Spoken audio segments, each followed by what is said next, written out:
Have you ever just wished there was one place that you could go and you could find all the resources that you would need, right? I mean, it just is so convenient. It's like when we go shopping, right? I like to go to Target because it has everything from, I don't know, essential oil diffusers all the way down to my grocery list. So it's just nice to be able to do kind of a one-stop thing, right?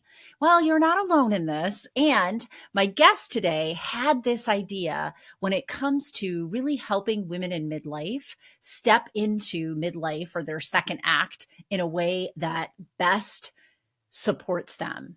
So she created that's right, an online hub that has everything that you could think of, all sorts of resources for women in midlife, blogs, videos, things of that nature. But it also links you to over 60 people that offer services to this demographic. So don't miss this episode because you'll want to learn a little bit more about Jack Perez and why she decided to create this hub and what it's offering all of us that are in this demographic group. Keep listening.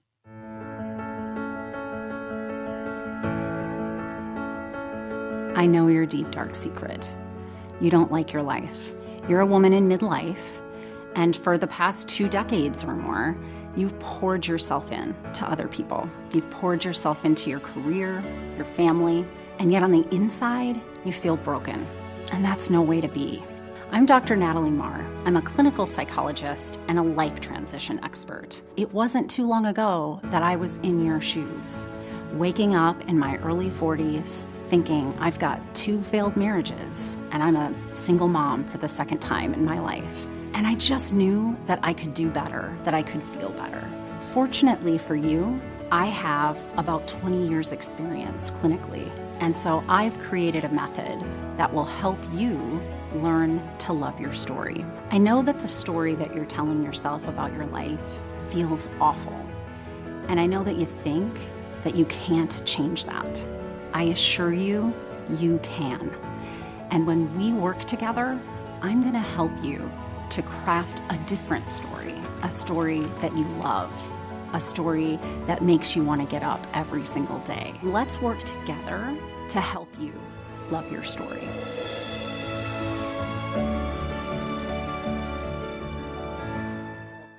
So we have a great treat for you today. Welcome back.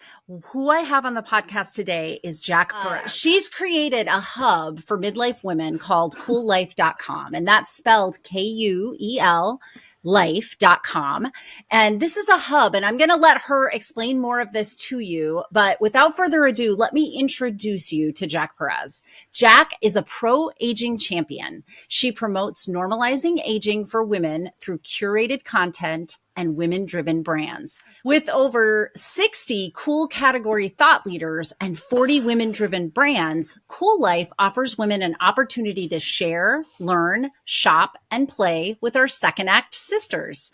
Having earned an MBA from the University of Chicago, Perez carries a hard-nosed business understanding to the entrepreneur world. Jack's passions include spending time with her son, traveling to exotic, off-the-beaten-path places such as Cuba, Jordan, Zambia, Bolivia, and Zanzibar.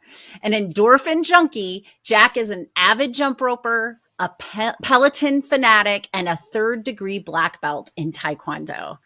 So welcome, Jack. We are so excited to have you with us today. It is so cool to be here, Natalie.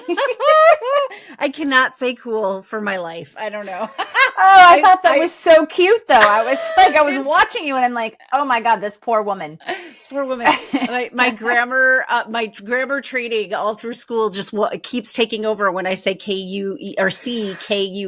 It's so funny, but it is a really cool way to spell cool life, though. So before we get started in talking about your hub, though, because I am really excited about that, and I know that my listeners really want to hear about it, let me hear a little bit more about you. So on Learn to Love Your Story, my first question for all my guests is, tell us your story. And it could start from the beginning of time until now, or whatever part of that journey that you want to tell us. But how did you get to where you are today?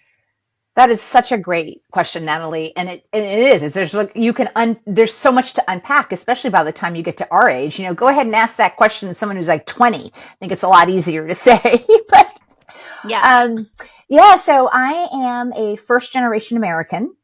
My parents were immigrants from Cuba, and so I grew up where the inside of the house was Little Havana and the outside of the house was the US of A. So that was just an interesting way to be brought up. And it's, there were a lot of us. I'm not completely unique or unusual, but it does sort of, I grew up super fast because I had to be the interpreter for the family, and I had to, there were a lot of things that my parents just couldn't do because of cultural and language barriers that, the young person who learned the language could deal with. So that sort of set the stage, I think, for a lot of my personality traits, tenacity, determination, shop for answers. I keep looking for the answer I want. If I don't get the answer I want from one person, I'll just keep on moving till I find the answer I want. Right. Okay. And so, I also grew up with a very, very huge mantra from my father that the one thing that they can't take away from you in this world is your education. They can take anything else away, right? And if you think about where he came from, he had been a practicing attorney in Havana, Cuba, and then became a janitor to go back to school. So see my point, like they can take anything away from you, but they can't take away your education. So I did what the good girl does, who listens to her parents. In my 20s, I got the graduate, the undergraduate degree, the graduate degree. I got the job. I found the boy. I did the marriage. I did all of it, the house, all of it. And then I realized really early on, like in my early 30s, that I just did not do well in corporate America. I think I was probably one of the most disappointing hires from the University of Chicago for HP. I wonder if they all sat around going, how did this one get through? I don't know. How did this one get through? I just didn't have what it took to play nicely with others at that level. And I needed to be in an environment where my actions had a much quicker path to reaction, whether it was bad or good. And sadly, corporate America did not afford that for me. My personality just didn't fit. So left in my mid-30s and went to work with my then husband. We started a marketing and PR firm in the Bay Area in San Francisco. And I did that for years. And then we had the baby. And then I decided to leave the marriage and became a fractional executive so I could be there for my child. I know, isn't that, you can make up almost anything in this world. That's what's so interesting. I love that you did that, though, ahead of the curve, because I know that more of that is happening presently, certainly post-COVID, but even prior to that people were being a lot more like, no, I get to have, my personal life the way I want it and a work life the way I want it, or you don't get to have me. So c'est la vie.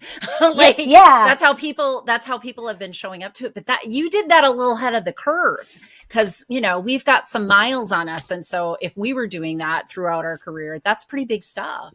It was. And it's interesting that you say ahead of the curve, because our marketing and PR firm was ahead of the curve, meaning we didn't have a brick and mortar facility and we didn't have direct employees. We had a stable of experts from all over that we could bring in just in time for that client's needs. But I'll tell you, Natalie, that was a tough boulder to push uphill back in the 90s. It just, people didn't want to hear it. It was in the Bay Area, people got it. But when I moved across the country to Raleigh, the Raleigh-Durham area, Research Triangle Park. And for how quote unquote Research Triangle Park this place was, it was still good old boy network back. So it was just interesting because now I just sort of shake my head because now no one thinks twice about the concept of virtual just-in-time team, and no one thinks twice about that. No. But it was hard selling back in the 90s. People did not get it. Absolutely believe it. It's like getting a job in the 90s was hard enough. Especially for those of us who had no experience, right? Right. We were in this recession. And so, the experience kind of sold you if you had a little bit in the 80s, but I did not because I was still in school. Yeah. So Yep. yeah, like this is that the 90s were hard enough, but then to be ahead of the curve, that's daring. It says a lot. I get what you're saying about being an adrenaline junkie. It's showing its way.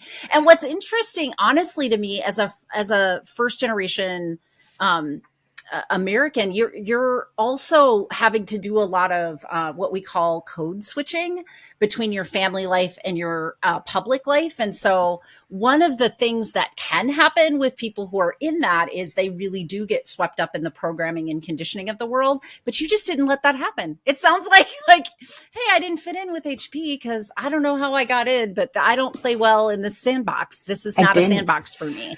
And so you really stay true to yourself through all of that. Any insights for my listeners on how you've been able to accomplish that? God, I think it's just the way I'm wired, meaning, Natalie, it's not necessarily always a good thing to be that way.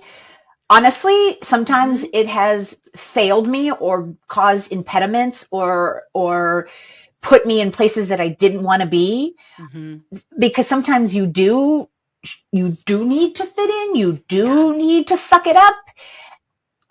For whatever reason, I start to disappear as a human when I'm sucking it up, meaning you can't reach me anymore. Like, I'm just not here. Like, I'll be perfunctory. Do you know what I mean? Like, I will function. I will do everything I'm supposed to do, but like, you can't find me. It's like, I'm not in there. It's like you're a robot, right? You just go into the robotic.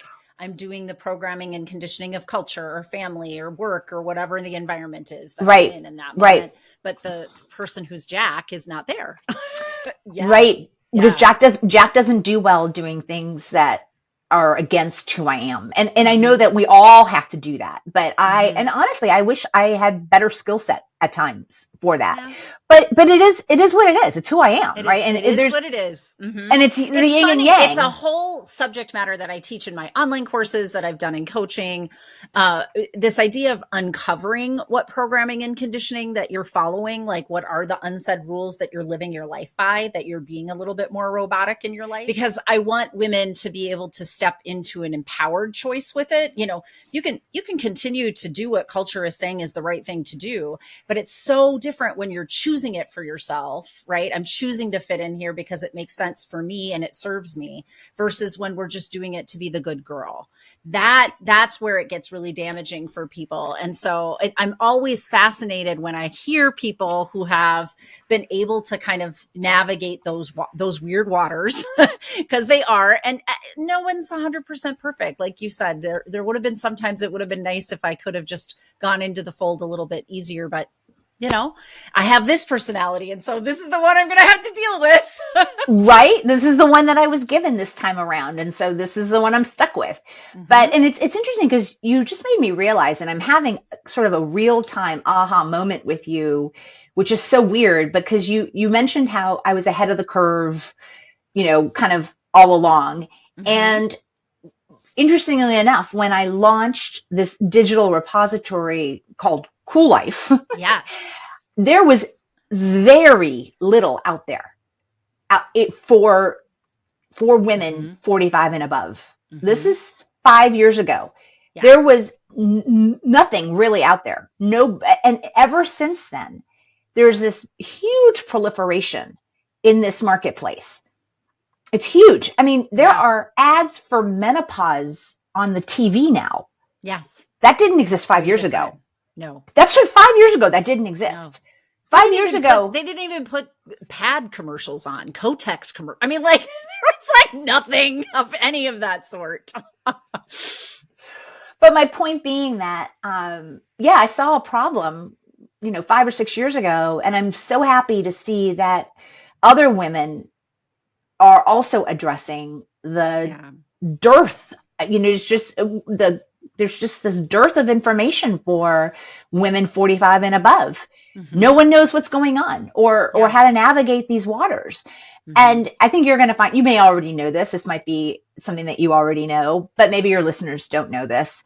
We are in an interesting time, Natalie, in the sense that in the early 1900s, white women only lived, the average lifespan of a white woman was about 51. And this is what I love about having this Cool Life platform. I learned this through one of my experts because she is a PhD in women's studies, and she actually shared this information with me. And then I got on and just went to town looking for more information. But so the average lifespan of a woman, a white woman, was 51. Of a woman of color, it was clearly less than that. And that's not to say that we didn't live into our 60s, 70s, 80s, 90s, 100. Of course we did. But not in the sheer magnitude that we're doing it now. No. Mm-mm. Not with the volume that we have now.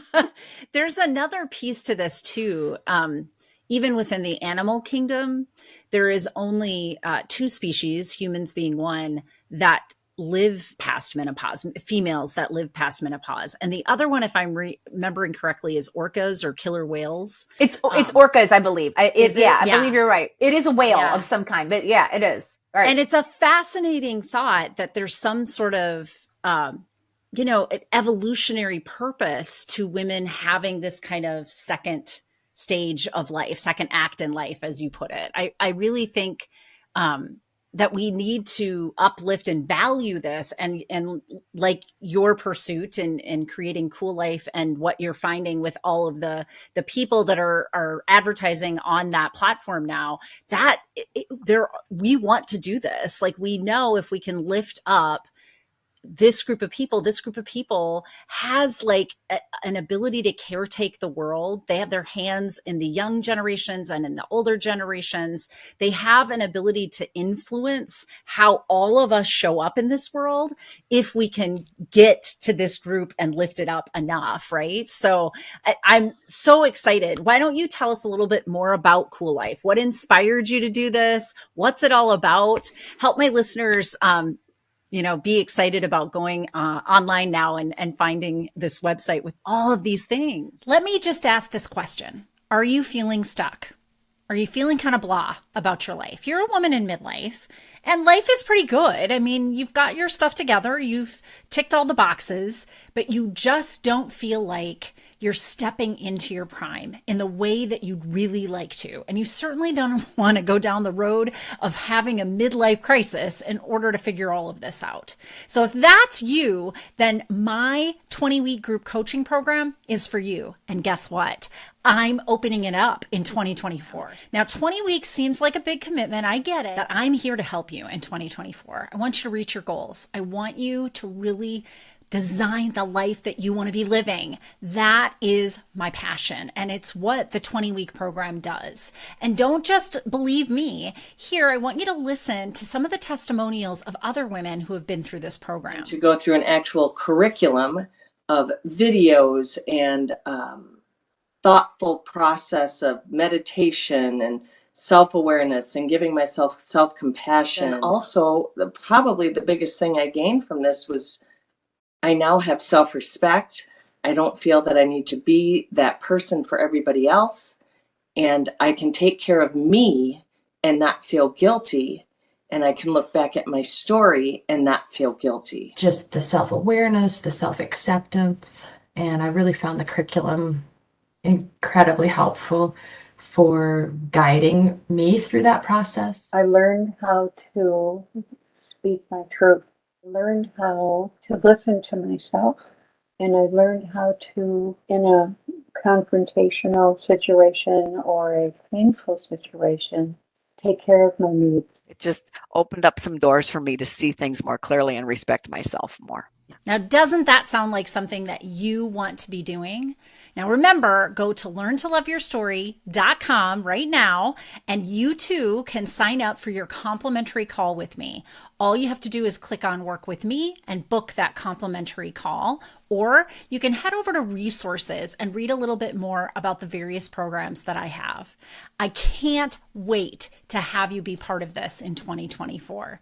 So, Happy New Year to you, and let's get you into that centered life. Thriving. I am thrilled to share because clearly this is a passion of mine. And I started this because I got run over by the menopause train, the physiological changes. Yep. If there was a symptom to be had for whatever reason, my body decided, hey, yeah, let's try that one. Let's do that. Let's gain 30 pounds. Sure, why not? let's make you so anxious that you're practically, paralyzed. Yeah, let's do that. You can't sleep anymore, Missy. No more sleeping for you. And let's dysregulate your emotions. Let's make you so volatile that no one wants to be around you. Let's do that too. And I could go on and on and on. Oh, I know. Okay, it sounds like you're nodding in this sort of sister. You're preaching to the choir. Just preaching to the choir. You're preaching to the choir. I've tried not everything. All women, right? But not all women suffer that way. Thank God, No, right? But if you do, you know what I'm talking about, and you know how debilitating it is. Yes. To the point where women are leaving the workforce in droves, in management and upper management, because they are misconstruing their menopausal symptoms, which, by the way, are normal, completely normal. They're misconstruing these symptoms as early onset dementia or Alzheimer's, and they're freaking out. So people, we have to do something about that. We can't be letting legacy knowledge just walk out that door. Intellectual property just walk out that door because of a couple hot flashes and a little bit of anxiety that is completely fixable. It's fixable. And so anyway, oh my God, I just got so riled up. That's what inspired you, though. I love that. It's so real, right? It was a personal experience.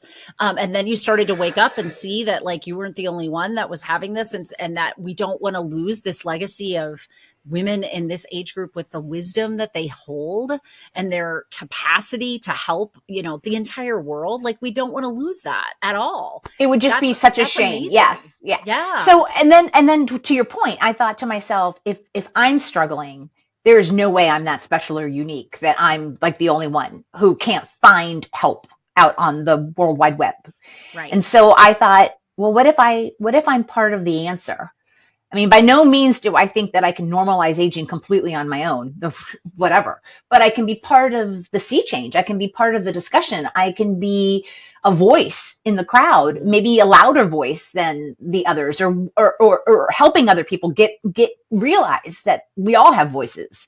Right. And so I decided to do something, and it was completely for selfish reasons at first, Natalie, but then I realized that what I was doing has the potential to really make a difference. And I know for a fact that Cool Life makes a difference.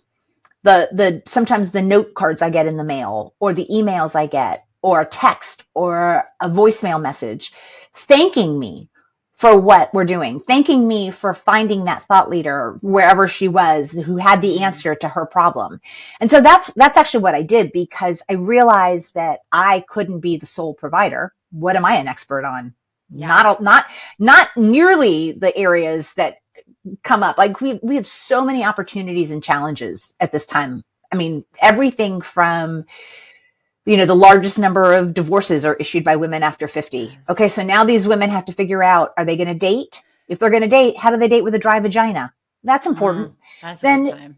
Yeah. That's a good time. Everybody loves that time. The largest number of entrepreneurs entering the marketplace, women after 50. And guess what, Natalie? They're also the most successful. Well, so I'm kind of excited about those statistics in juxtaposition with the people who are leaving, because my guess is, and this is exciting for me to go back to that, idea of I try to teach women to choose the programming and conditioning that works for them and choose different for themselves and make empowered choices. That sounds like empowered choices. That sounds like women that are like, I don't want to play in the sandbox with, big corporate agencies anymore. They don't value me. They don't see me. They don't, they're overworking me. They're not using me to the best of my ability. Cause if I had more self-care time, I would be able to do better work product. And so that's exciting, is that a lot of women, I think, are leaving, but they're also starting up their own stuff. And that's way better, in my opinion, for all of us. Oh, I agree. But it's not way better for corporate America, because corporate America is losing, like we said just about 5 minutes ago, right? So yeah, I think it is great. And I think it's women, having agency and saying, listen, I'm, for whatever reason, if I can't get past the glass ceiling, or ageism is huge. I mean, and it's not just for women. Men are Men have the same issue with ageism as women. That's a universal problem. But it's wonderful to see. But to my point, though, I could keep going. I could keep going and going about the opportunities and challenges that present themselves at this time in life. And when I talk about normalizing aging, when I talk about that process, for me, what that means, Natalie, is let's say you ended up having children, whether you wanted them or not, you ended up having them. And now they're at that stage where they're leaving your home. Yep. So you, as a empty nester, might have your passport in hand, opening the car door, barely slowing down and just pushing them out.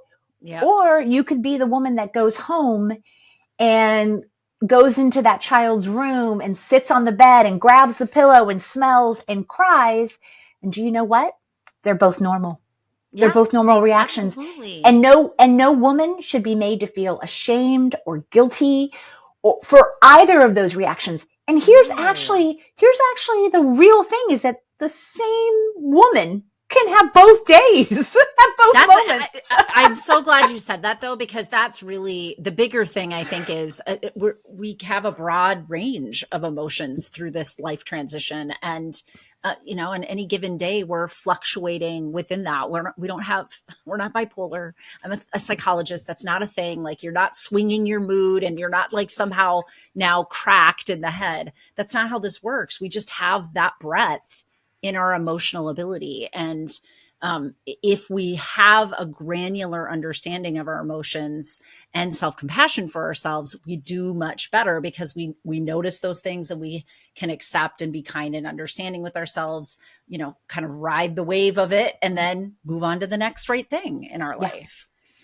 And so, yes, what you just said that just further makes the point of why I decided to create a platform called Cool Life, and why I work so diligently at finding the experts from wherever they are, because there are women already providing this wisdom, these life hacks, these tips, these tricks, creating these courses, writing books, to help other women. Yeah. And I thought, well, why not bring as many of these together under one sort of quote roof, virtual umbrella. Yeah. So that gives women a vehicle by which to get information, because information is power. And what better way to navigate the season than just to be informed? Exactly. No, I'm with you 100%. 100%.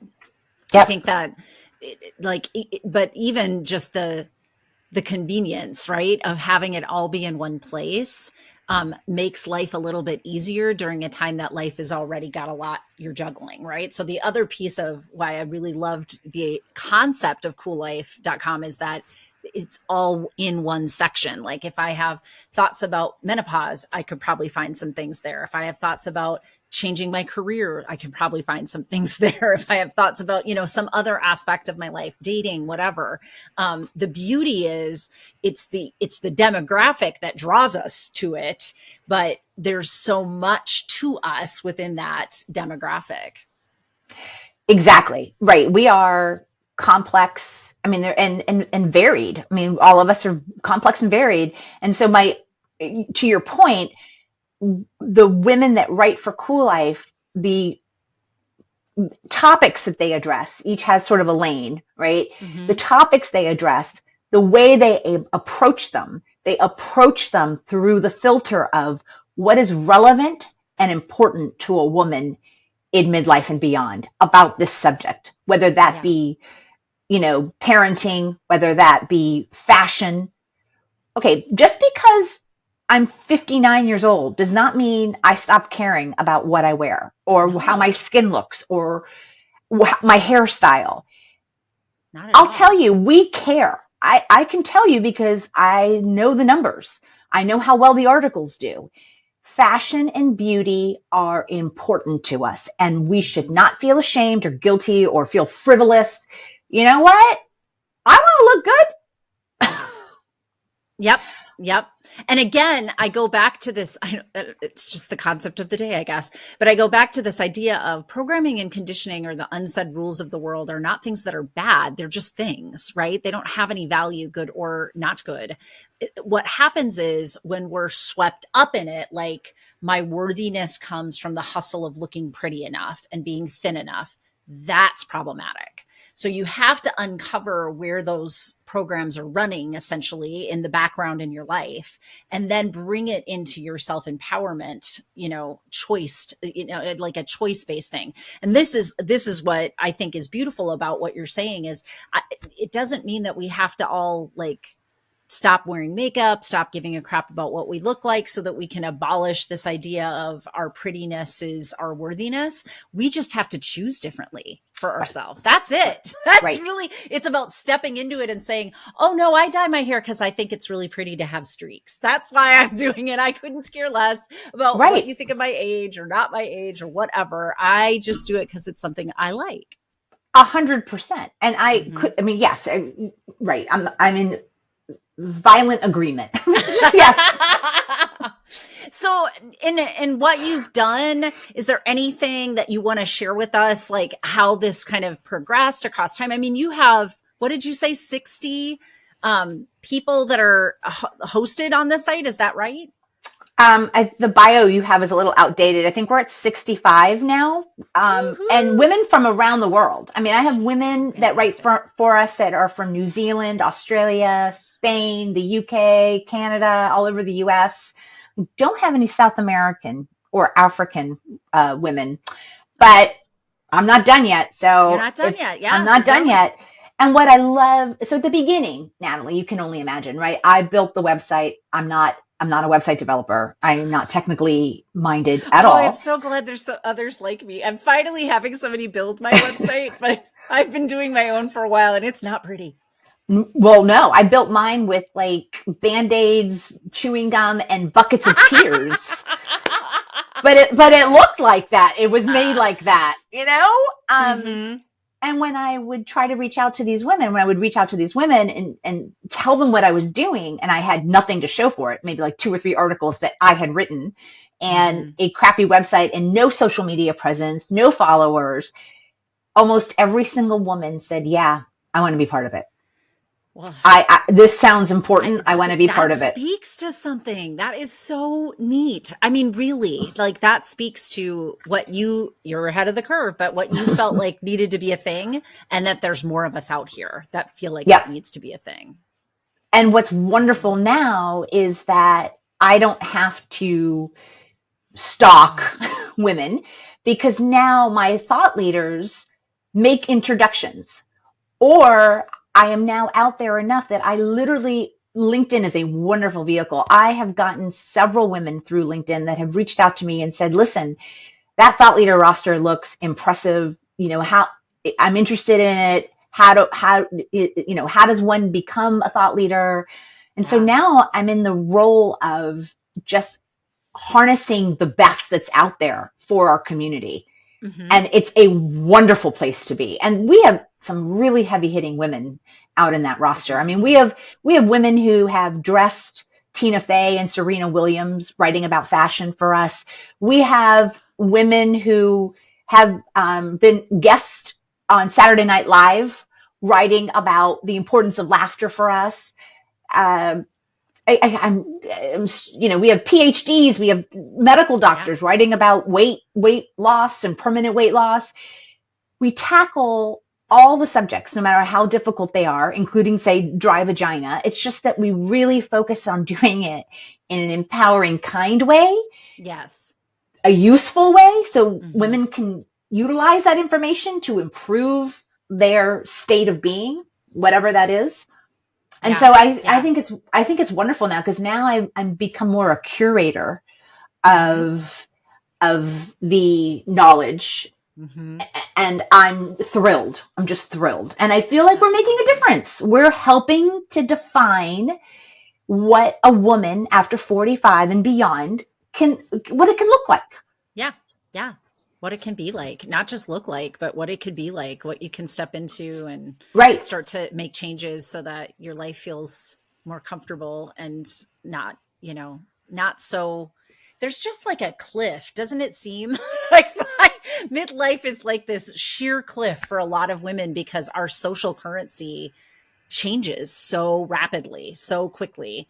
And it's hard. It is hard. Hard. It is hard. It is hard to transition from utilizing your looks and your body to other things when those things aren't the currency at hand for you anymore. Well, your looks, your body. Some of us, also use things like our caretaking, right? Our mothering. So some people who choose that kind of life. And what there's that one too. Clearly, out, right? clearly I didn't choose that one so much because it wasn't top of mind. That's it.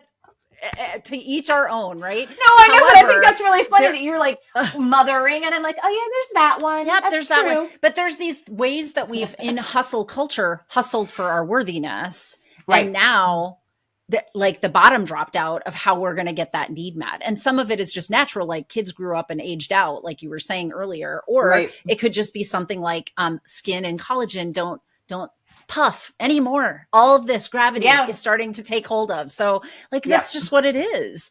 And there's not a lot we can do about it. Anything wrong. Yeah. We didn't do anything or miss something that we should have been doing. This is just natural part of aging. But what our culture doesn't allow for is for us to be aged. Like that's, I'm sorry, fucked up. Like it's just fucked up. It is, but it goes back to what we were talking about earlier about not having the sheer number of us in aging and then aging so visibly. We're aging way more visibly than we ever did before because of social media. I see women our age and older on social media all the time, glamored out, in bathing suits, blah, blah, blah. It's in our face in a way that when I was younger, older people just seemed to kind of disappear, kind of going like after like 45 or 50, it was just sort of like, I didn't even remember those people existed. Oh my God. It's an interesting observation because social media has allowed us to do is create visibility, create representation, without having to go through authorities to get it there. Like it doesn't have to be in a magazine. It doesn't have to be on television. Those mediums are still alive and well. However, we have this whole other set of medium that is like, I just can pick up my phone and start it right now, today, if I want to do that. I don't have to wait for anybody. That's an interesting observation because you're right. I think that some of the representation is there that never was there before. And I believe that's just going to be, I don't believe that's going to slow down.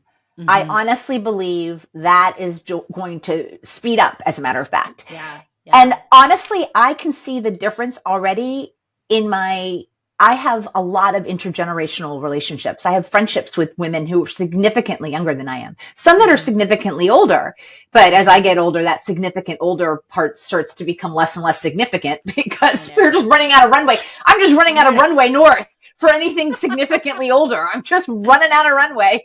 I feel that. That's real. That's some real talk right there. Unless I start hanging out with 120-year-olds, I mean? It's just like, but my point being that what I'm finding with the younger generation, which was not where I was coming from, is that I don't feel like they're treating me in an ageist sort of way. When they speak to me, when they talk to me, I don't hear, if anything is limiting, it's what's going on in my own head. If there's any limiting feeling or any limiting sort of behavior, it's stuff that I'm doing to myself, meaning like maybe I should excuse myself from this conversation. I'm so much older than everybody. Maybe my presence here is not appropriate. They're not doing that. They're not making me feel that way. They're not behaving in any way. It's my own stupid soundtrack.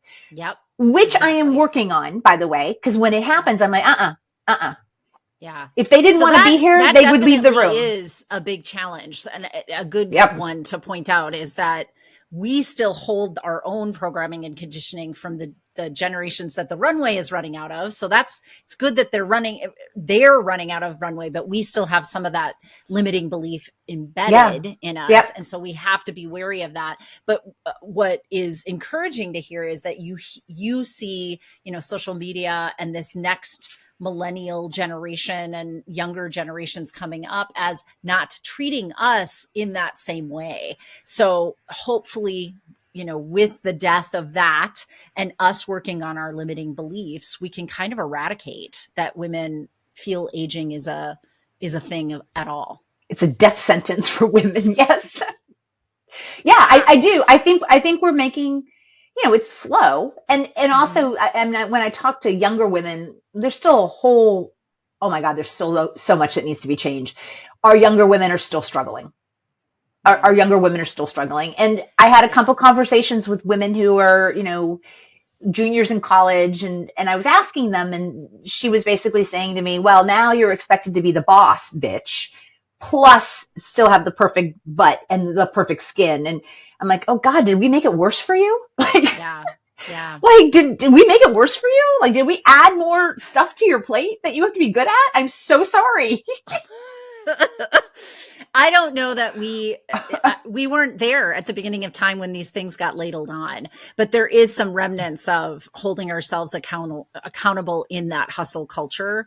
Right. And women's beauty is still, it's a big patriarchal, oppressive technique. It just is. If you keep us occupied in how we're looking, then we're using less brain power in how we're showing up in the world. That's just the reality of it. Right. And there's lots of evidence of, even showing women thin in magazines in the late 1800s, early 1900s, was a way to get rich women to be waif-like and not have a lot of energy and not take cause problems in the world.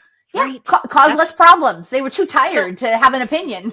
So there's I'm just saying, this is not going to go away overnight, but I do find some encouragement in the way that you're, seeing social media can be kind of this new place for representation. And if we can have hubs like yours on Cool Life, like we also have a place to go that gives us all the information that we could desire at this stage in our life, and we can access the right things at the right time instead of waking up in a hot sweat for the umpteen millionth time, not getting good sleep and whining to ourselves, why isn't there any information out there on this stuff? So it's super encouraging how you have made a little dent in your corner of the world, for certain. Tiny dent, but tiny dent, but now I'm not so alone anymore. Now I have all these other women who are chipping away at this aging situation dilemma with me.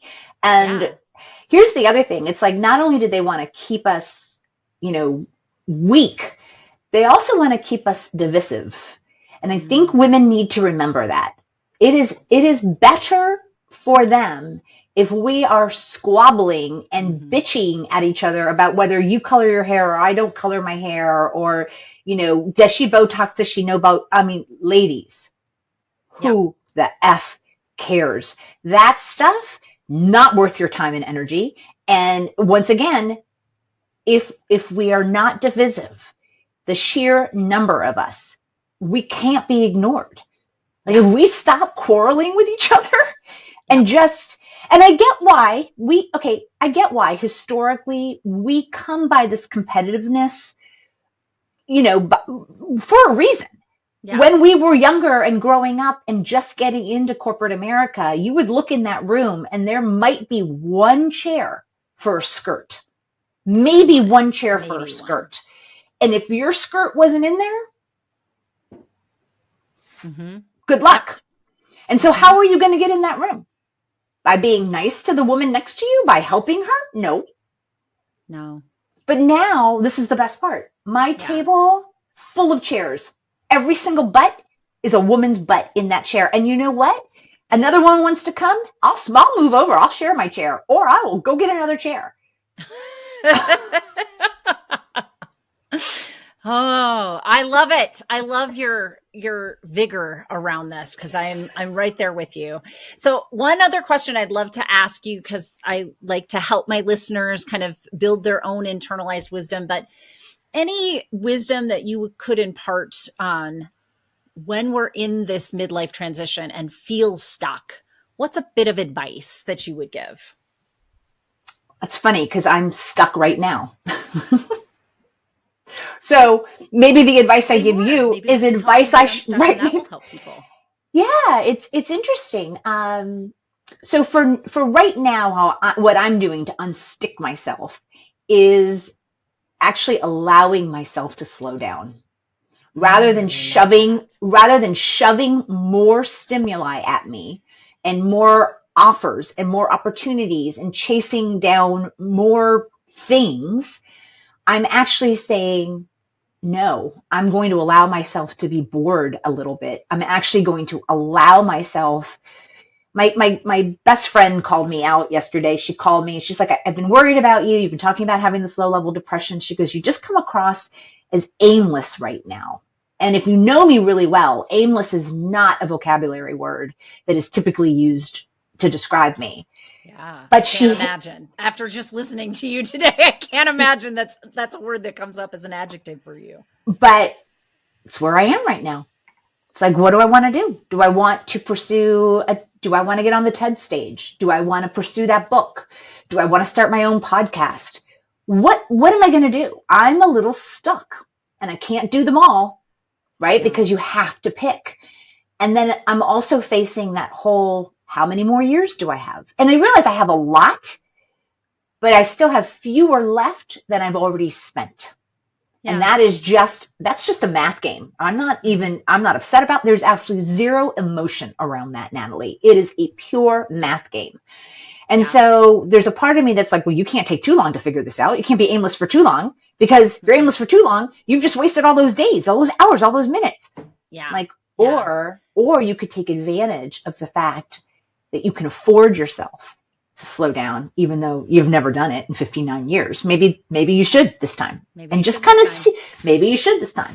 So I guess what I would say as advice for your listeners is, if they are the type of woman who goes from thing to thing to thing and never slows down, and their to-do list is longer than any human should ever have, that maybe it's time to let yourself be bored. Maybe it's time to say no to everything and kind of wipe the slate clean. You know how people do those weird, I should say weird, I just put judgment on it. Sorry. You know how people do those food things where they take rid of everything and then they add one thing back? Yeah. Elimination diets. Yeah. Yeah. Do them.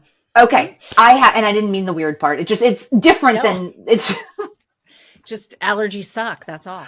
Yes. And I'm one of those individuals that, thank God, I've got plenty of problems. That one just doesn't happen to be one of them, but it's almost like an elimination diet of your life, right? That's an interesting parallel. And so many of my listeners will know what an elimination diet is. So good. You had to teach it, but I learned today what one was. I didn't know, but I knew in my head what the concept of what I was talking about. It's just almost an elimination diet for your life. And then you add back the stuff that really matters, because at the end of the day, it is a math game and you don't have as many years left as you've already used up. No. Like it or not. I'm sorry I'm just reporting the news. I'm not, Reporting the news is, yes. Just reporting the news. Yeah. I like that. Slowing down. That's a great one. And that can be really challenging for a lot of us. I know a lot of women. I know that I'm not that unique in the pace that I keep and in the avarice that I have for next. I know that I'm not alone. Yep. No, the hustle culture. And if you're adrenaline junkie, like you're getting you're getting dopamine networks. There's lots of things that are happening internally when you're doing that. And so we do literally get addicted to it. Like we do. So the hustle culture really facilitates that for us. But for some of us, it's really hard to slow down, almost to the degree of we're frightful. We're like fearful when we start slowing down that something is really, really wrong. But that might mean that it's really, you're doing it correctly. And your nervous system is just saying, we're doing a thing we've never done. Like, do we really want to do this? And I just remind people, like, that's a growth edge. It just means you're going into territory that's not been developed in the neural pathways in your brain. You're creating new neural pathways, new maps in your brain, and your brain gets nervous when it's doing new things always. So don't get mad at the stage fright. Just kind of like, could we get all the butterflies flying in one formation. That's like the butterflies are there, but can we get them in one direction? Yeah. And I'm just glad to hear that it's actually beneficial for your brain to do this, because I think it's very key to keep our brains engaged, because Absolutely. I'm reading this book that is scaring the pants out of me right now called Outlive. Have you heard? It's written by a doctor, Peter something or other. It's so funny because he refers to himself as Not So Thin Peter in the book several times. So I think of his name as Not So Thin Peter, but that's not his name. He's an MD of some sort. But he talks about these, the 4 horsemen that are coming for us, right? Yeah. And one of them is dementia. I mean, that we're more than likely to die out of one of these 4 horsemen. And, neurological Alzheimer's dementia is one of them. And the longer you can stave it off, I mean, the better quality lifespan you have. And, I'm assuming everybody just doesn't want a lifespan. They want a health span to go with it, because I don't want to just live. I do not want to do what my mother did, which was she died for 10 years. I don't want to do that. Yeah. I don't want to spend 10 years dying. I'd like to do it very quickly. Thank you.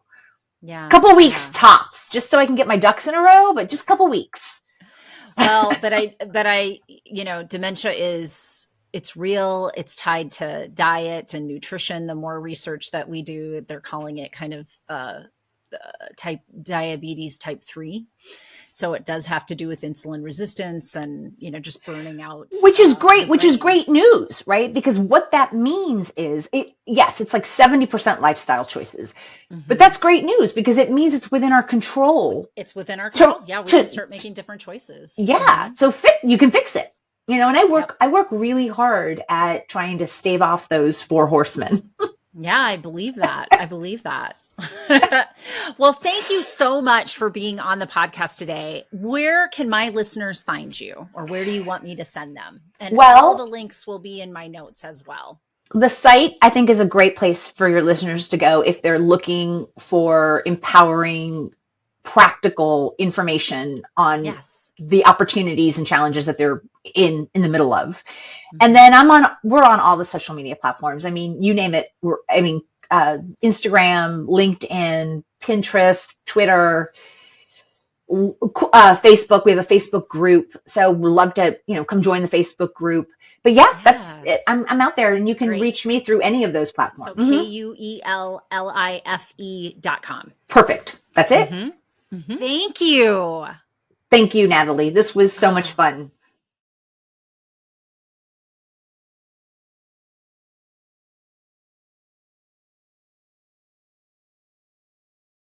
Because I am a licensed clinical psychologist in the state of Minnesota, I have to make sure at the end of each of these episodes that I give you the disclaimer that none of the material that I talk about in these podcasts is meant to replace any kind of therapy or formal medical or mental health treatment. And in fact, anything that I offer on my website, my coaching programs, any kind of psychoeducational materials that I release are not a replacement for that level of care. So just take that into account when you listen. This is information for you, and hopefully you find it of value, both as an educational tool and for your entertainment. And I also want to mention that if anyone you know is in a mental health crisis, needs additional help, I always include these 2 crisis resources. They're available to anybody. Pick up the phone and dial 988 for the National Suicide Prevention Lifeline. And you can always visit their website at suicidepreventionlifeline.org. Additionally, there's actually a crisis text line. So if you're not somebody that likes to pick up the phone, text HOME, home, to 741-741 to the crisis text line. And you can find them online at crisistextline.org. Thank you for listening to my podcast. And I hope that you like and follow me wherever you get your podcasts, and maybe consider leaving me a review. It always helps me to keep this podcast relevant when I know what you want to hear about.